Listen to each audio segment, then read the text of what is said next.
you an auditory learner? Are you a visual learner? Are you a kinesthetic learner? Believe it or not, most of us have been told or have decided on our own that we are one of these types of learners. As a matter of fact, there has been 71 different types of learning styles that have been acknowledged and identified by different types of companies and authors and people who have decided that they wanted to bank in on this learning styles theory. Well, that's what it is. Actually, learning styles is a complete and total myth. Okay, maybe not complete and total, but it is a myth in that we don't learn by just one of these particular styles. As a matter of fact, there has been 360 papers that have cited learning styles, but no actual studies that have shown whether or not there is credible evidence towards learning styles.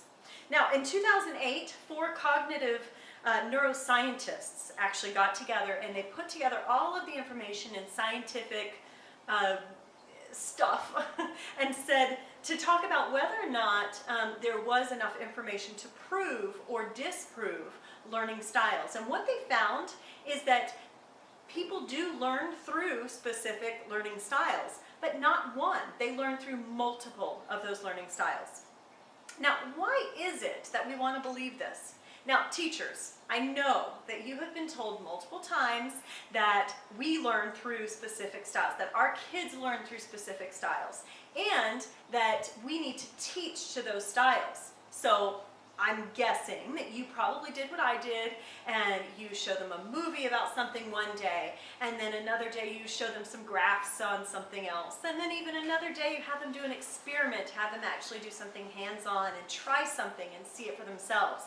Now, we showed them these things through all different learning styles in an attempt to teach to all of our learning styles. And guess what? We saw improvement across the board. Well, of course we did, because guess what?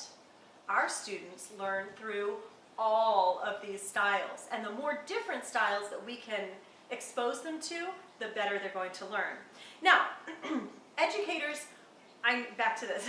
I know that we have a really, really hard time grasping this concept, because not only do we want to believe that our kids all have different learning styles, and that's why sometimes they get it and sometimes they don't, but you know, we're really, really the most important people to be able to debunk this myth.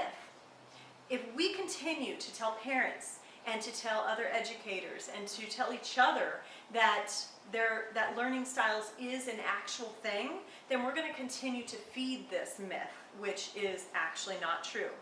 Now, why do we believe it? Why do we want to believe this? Well, for a couple of reasons. First of all, we all want to believe that we're unique. Well, yeah, duh, we're unique, but our learning styles aren't necessarily unique.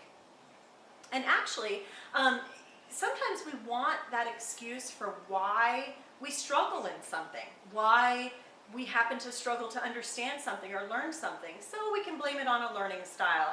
We just didn't get the information in the right way. You know, Paul Kirschner, he's actually with Open University in the Netherlands, he actually said something about preference. Now, just because we prefer to learn something in a particular way doesn't mean that it's necessarily good for us. Just because we prefer anything a certain way doesn't mean it's good for us. So think about your dessert. Just because we prefer ice cream doesn't mean that it's healthier than the fruit bowl and cottage cheese. Or, you know, our TV shows. Just because we prefer a certain style of TV show doesn't mean that that's necessarily the best TV show we should be watching for our brains. Now, a couple other things. Let's see. Oh, I know. In conclusion, I did want to talk a little bit about Benedict Carey's book, How We Learn. He actually tells us tons of different ways that we learn. He exposes all of these different studies, and across the years, all of these different theories on learning and how people learn, and studies that have been done. And one of the most fascinating things that he uncovers is that, yes, we should learn through different styles. We should learn standing up. We should learn sitting down. We should learn through lecture. We should learn through books. We should learn with or without music playing. We should learn through movies. We should learn through graphics. And we should learn through practice. Everything that we do is going to be just one other connection to the information that we're learning, and will help us to digest, connect with, and retain that information. Thanks so much for watching my Debunking Myths. Have a great day.